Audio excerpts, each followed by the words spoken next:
We're in the last part of James chapter 3. And let's get going with that because we got a lot to study in this particular section. But we'll be wrapping up chapter 3 in this study. Remind you of what we've studied so far. Be ye doers of the word and not hearers only. How's your fruit going so far? I can't say much about mine. Well, anyway, be ye doers of the word and not hearers only. What we're going to look at in this study is, first of all, be wise, or if you're wise, show it. It should show in your life. We're going to look at wisdom from below and wisdom from above with source characteristics and results. So let's get right on into our first section here. Verse 13 says, if you're wise, show it. Who is a wise man and endued with knowledge among you? Let him show it. I told you. Let him show it out of a good conversation, his works with meekness of wisdom. Now, what we have here is my translation of that verse. Now, I don't ever recommend my translations. You stick with a good translation. King James is best. Says, and my translation here says, who among you is a person of intelligence and discernment? Or, in other words, who is a person who can make right decisions? Well, that's what James is asking his church. Decision making comes in two parts.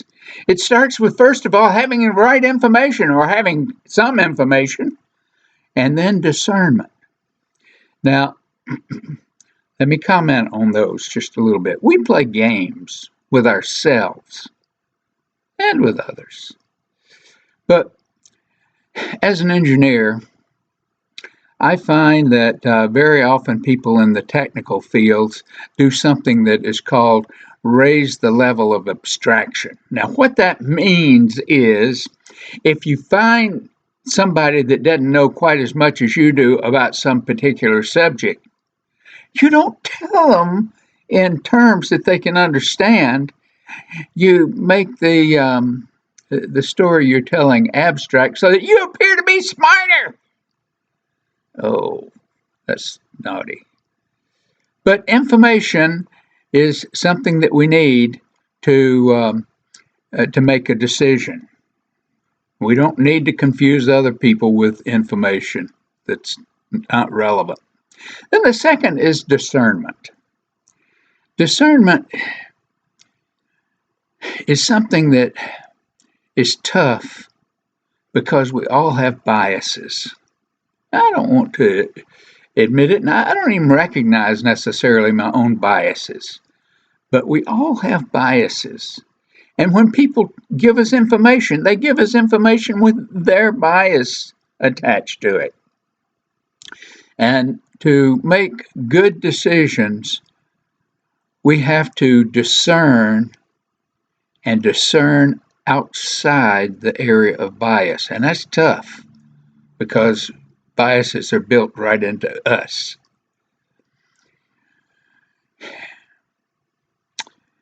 Way back in chapter 1 and verse 5 says, if you lack wisdom, let him ask of God. Now, that's the only place you're going to get totally unbiased information and totally unbiased discernment is ask of God. Folks, sometimes we don't do that. Sometimes what we do is we pray telling God what our biases are. And we expect him to accept our biases. No, he doesn't do that. But we expect him to. Whose wisdom do you follow? Now, James is asking this in the church. Who is wise enough to make a decision in the church? Now, his church was scattered, but he says, whose wisdom do you follow? Someone in the church? Well, really, only if it becomes yours. The person's information and discernment that we follow most of all is our own. We always follow our own.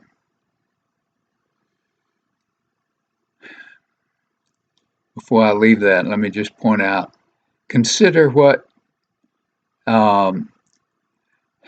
counselors, pastors, and parents go through when they try to give counsel. They try to give it with, of course, they give it with their own bias, but they try to give it with wisdom. And, we don't accept it until it becomes our own. Anyway, going on,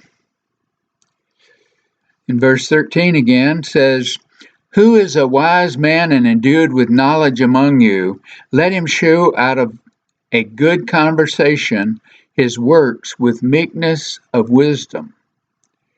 Now, I want to remind you of what we've mentioned several times. The word conversation here in the King James is an Old English word that means manner of life. It doesn't just mean what we communicate through our mouths, but it's who is wise, that is, shows it by his or your life. Whatever you're doing, do it with meekness.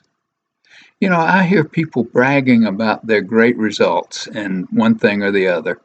One of them that I particularly see is people bragging about how great their kids have turned out. Now, I'm proud of all of my kids. We've had our struggles at times, but I am proud of all of my kids. But I don't go bragging about them, because there are people with other philosophies of raising kids that have come out just as well. And there are people who have very similar philosophies to what I do that their kids haven't turned out well. We have to be fairly, closed mouth about it. Going on. Verses 14 and 15. Talking about wisdom from below here. It says, "But if you have bitter envying and strife in your heart, glory not and lie not against the truth. This wisdom descendeth not from above, but is earthly, sensual, devilish." Now, wisdom that is not from above, I have lumped together and called it wisdom from below. I don't think that's stretching it too much. But the verse here, and let's just back up here. It says in verse 15, "This wisdom descendeth not from above, but is earthly, sensual, devilish." And what we have here is I've tried to look at the Greek definitions of these words here. The word earthly means earthly. The word sensual actually means unspiritual, and we'll be talking about that here. And devilish means devilish or demonical. Earthly, when I see that source, I think of what 1 John tells us. Earthly is lust of the flesh, lust of the eyes, or pride of life. We've got some real things that we're trying to get to here, so hang with me. Sensual really is unspiritual and it's without direction from above. Now, let me just give you an example of that. Many times we do things that we think are right and are good, and we've done them without really consulting God with it properly. I know of a church that decided that they wanted to include in their ministry a school for K through 12. Anyway, in so doing, it created a problem in the neighborhood. It created a traffic problem. It created just a number of other problems, parking problems, and so forth. And the neighbors started complaining, and they actually started going after injunctions against the church. And the pastor was, really pushing for his school. And well, let me say first, the Lord has told us to build a church. He didn't tell us to build a school. And there's nothing wrong with building a school if that's the direction from above that we've got. But based on what I saw of the results and so forth, this was not direction from above. And the pastor started to get angry at his congregation because they weren't backing him as fully as they had been. This was a growing great church. And with this school thing, the church started falling away and finally just fell apart. Because there were so many problems, and the pastor was arguing continually with the city and with the neighbors and so forth, and it just was not a good situation. So I would say that kindly that the church didn't really seek enough direction from above there, even though what they were doing was meant to be a good thing. The source of devilish is, you can see it in defeated lives. Oh, there's not much more we need to say about that. But wisdom that's not from above is earthly, unspiritual, or devilish. And you know what? They all look the same. Folks, even that church that was doing what they thought was good, or the pastor at least thought it was good, it looked the same as if it was something from the devil. Wisdom that's not from above just doesn't look good. Verses 14 and 15 says, "But if you have bitter envying and strife in your hearts, glory not, and lie not against the truth. This wisdom descendeth not from above, but is earthly, sensual, devilish." Bitter envying and strife in your hearts. Folks, there was bitter envying and strife in the hearts of the people of that church, as I was describing there. Let me give you some more examples here, something a little more fun. You know what? If you're on a diet and you look at Herkimer and you see that Herkimer is skinny as a rail and he eats more than you do, and you say it's unfair. And there's Samantha over there, and she's eating a big ice cream cone, and she's not putting on any weight. And it's just unfair.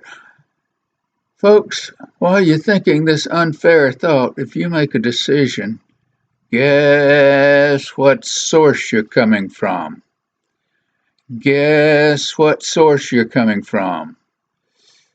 Earthly, unspiritual, devilish? Oh, let's go back even further. Let's say lust of the flesh, lust of the eyes, pride of life. Oh, man. When you're on a diet, don't make decisions. Let's get another one. You're very busy. You're doing something that's very important, and you're very busy, and kids come in from school, and they ask you something about their homework, and you tell them some quick answer, and they don't understand, and they come back, "Mommy, Daddy," and you fly back at them, "I just told you the answer."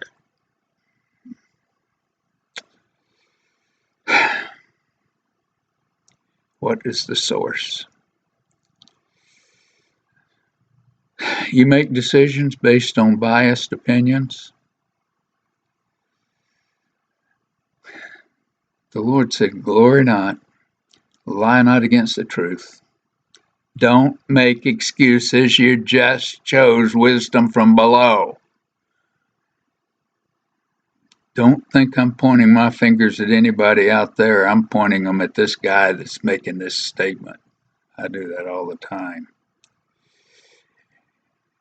Verse 16, results.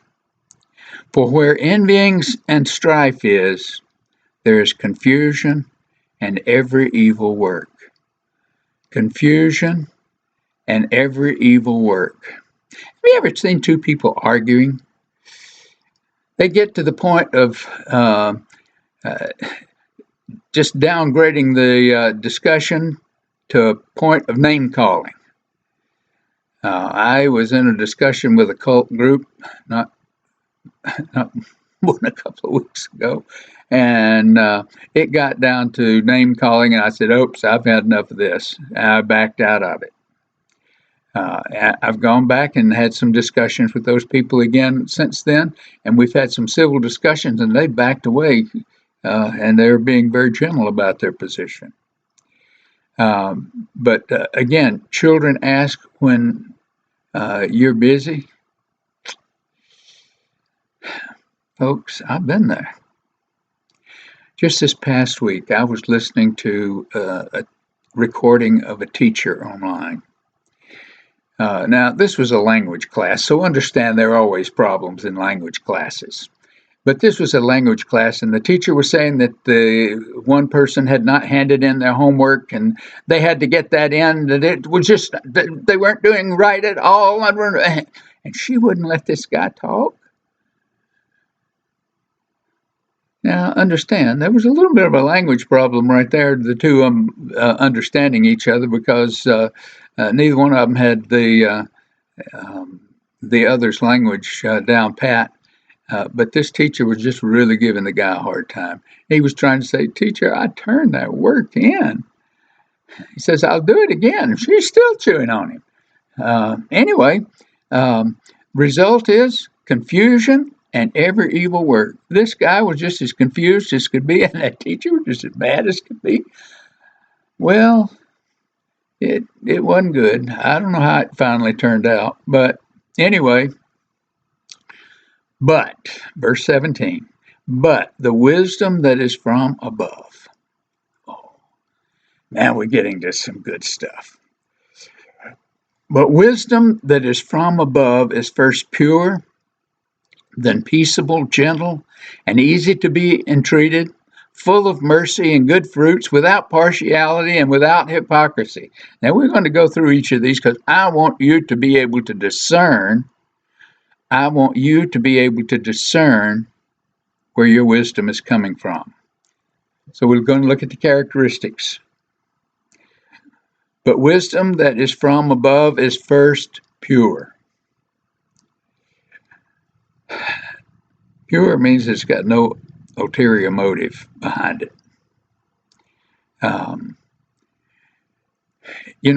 Most of us want ourselves to look good.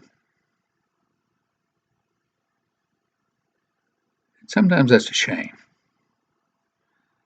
We should be wanting others to look good. But we've got no ulterior motives for it to be pure.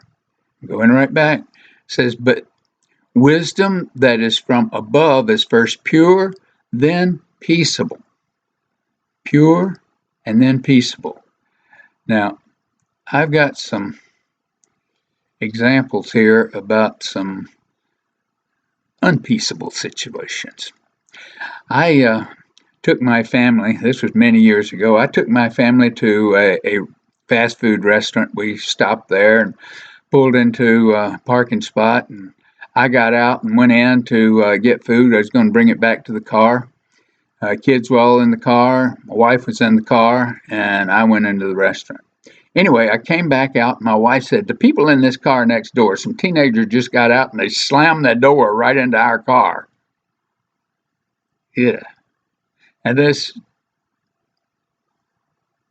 why not? This was my first and only brand new car. And these people disrespected my car. Well, I got out to go around. It was on my wife's side. I got out to go around to see if any damage had been done. Um, Now there was no damage worth speaking of, but anyway, I looked at it and was just about to go get back in the car when there was an adult sitting in the driver's seat. The kids had gone into the restaurant. And when I say kids, I'm talking about teenage kids. Anyway, um, he made some smart remark about me having to wipe the dust off the car to see if there was any damage. He was right. Um, but anyway, I turned and with just a smarter remark, I said, "Do you have insurance?" He looked at me and he says, "Yeah, I got insurance right here." And he pulled a 45 automatic, stuck it out the window, and oh my, that was not a peaceable situation. Anyway,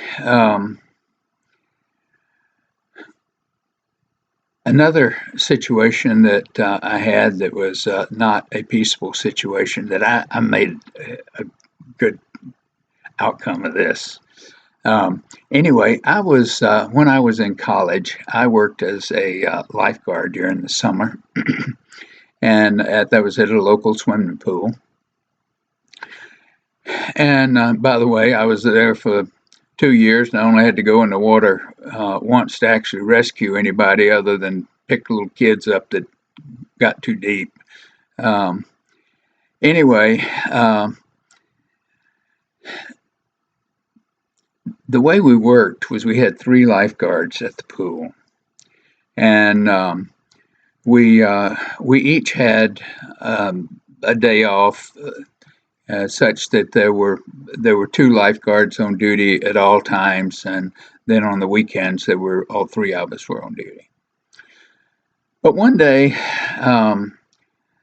the boss from the county headquarters that ran the pool asked me if I could come in on my day off for an hour or so to listen to an expert on how to care for the water in the pool.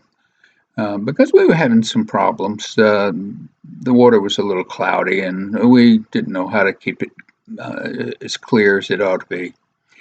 Anyway, I said sure and went in there, and we went down in the pump room, and the expert was explaining how each piece of equipment, including our big sand filters that were there, and what each chemical did, and how they worked, and um, all of that kind of thing, which I found very interesting. I'm an engineer, so these technical things were quite interesting to me.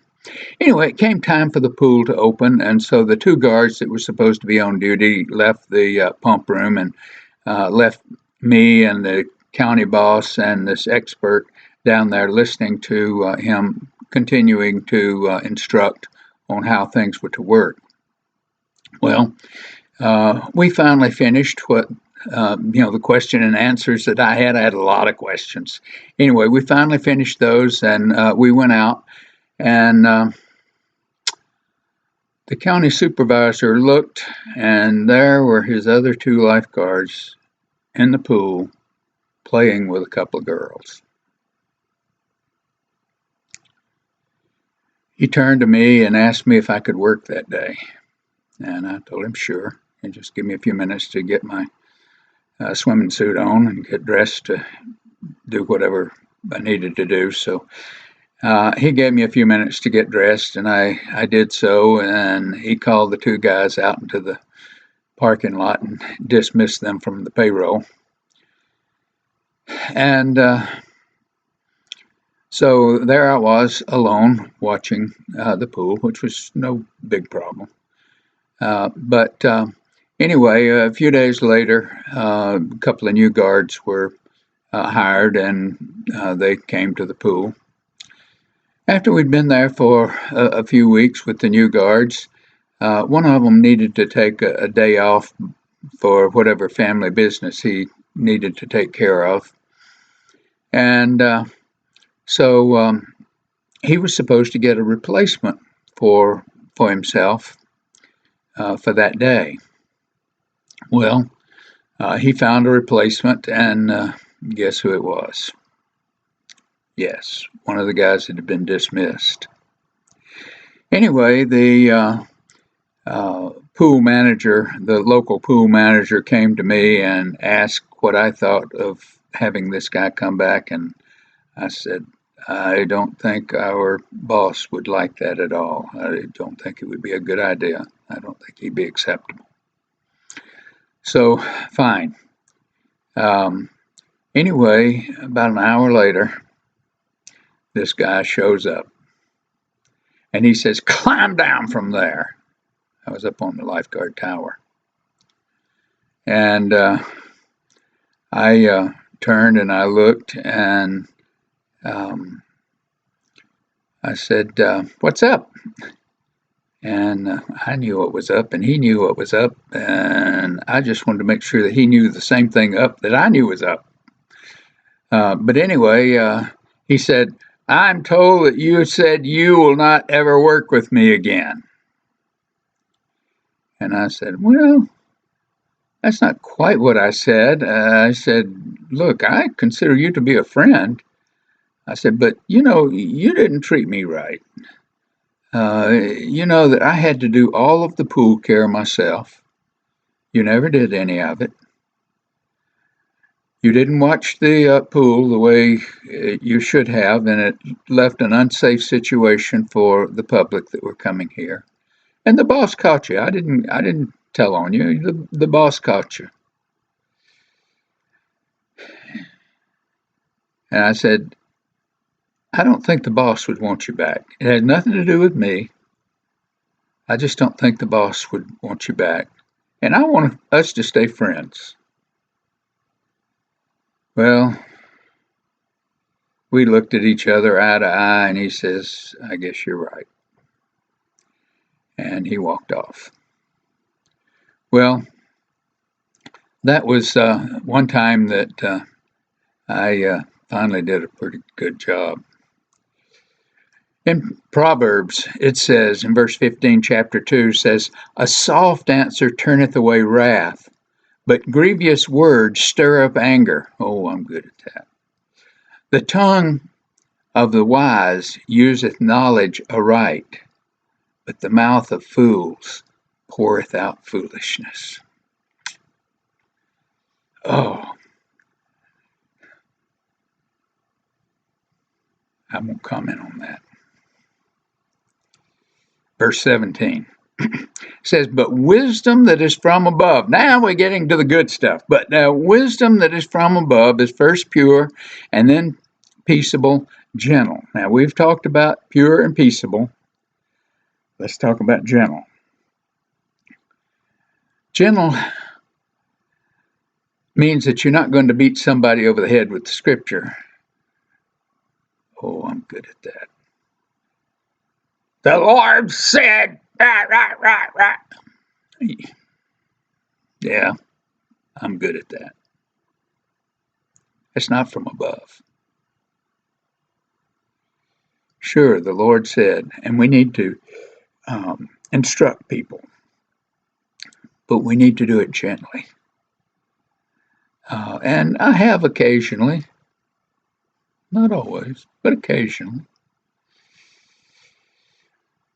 Back to our verse here, verse 17, just giving us all the characteristics, says, but wisdom that is from above is first pure, then peaceable, gentle, easy to be entreated, full of mercy.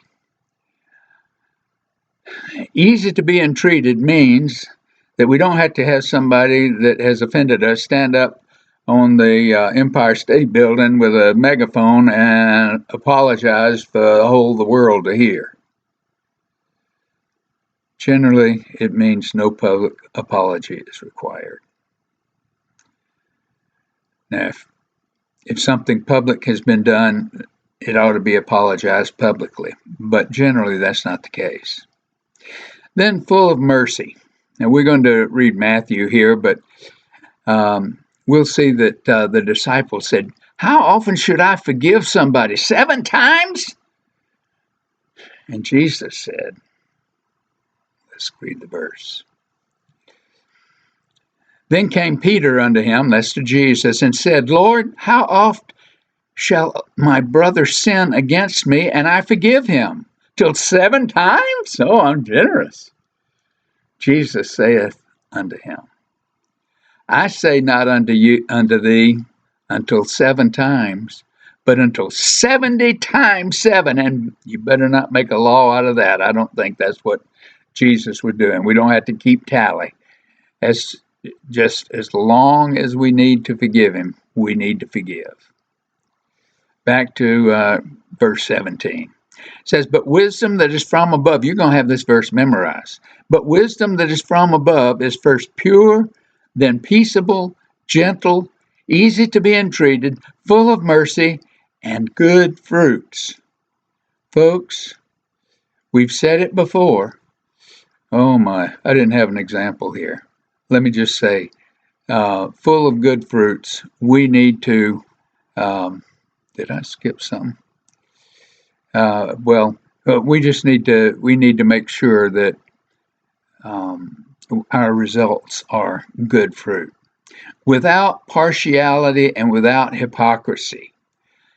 Now, without partiality and without hypocrisy refers to no personal biases. Folks, it's hard to get rid of personal biases. It's hard when we're making decisions and making discernment that our personal biases don't get into that decision making. I'm not kidding, it's hard. But wisdom from above has the characteristic of that you've gotten rid of those things. Oh man, let's go on. But the fruit of righteousness, that is the result. Fruit is talking about results, and you notice that we're showing fruit all through this James study. But the fruit of righteousness is sown in peace by them that make peace. The fruit of righteousness is sown in peace by them that make peace. Now, I have created a table with all of these various things here laid out. This is James chapter 3, verses 13 through 18, in a nutshell, in one quick flash that you can see. The table of wisdom, below or above. Below, characteristics, bitter envying and strife in your heart. Result, confusion and every evil work. Wisdom from above is pure, peaceable, gentle, easy to be entreated, full of mercy, full of good fruits, without partiality and without hypocrisy, with results of righteousness, tending toward peace.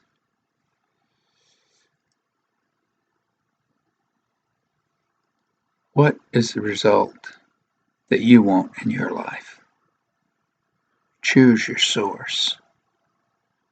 You can choose it every time you make a decision. Every time you open your mouth, every time you move your feet, every time you move your hands. Those are decisions from above or from below. Choose your source and choose it carefully.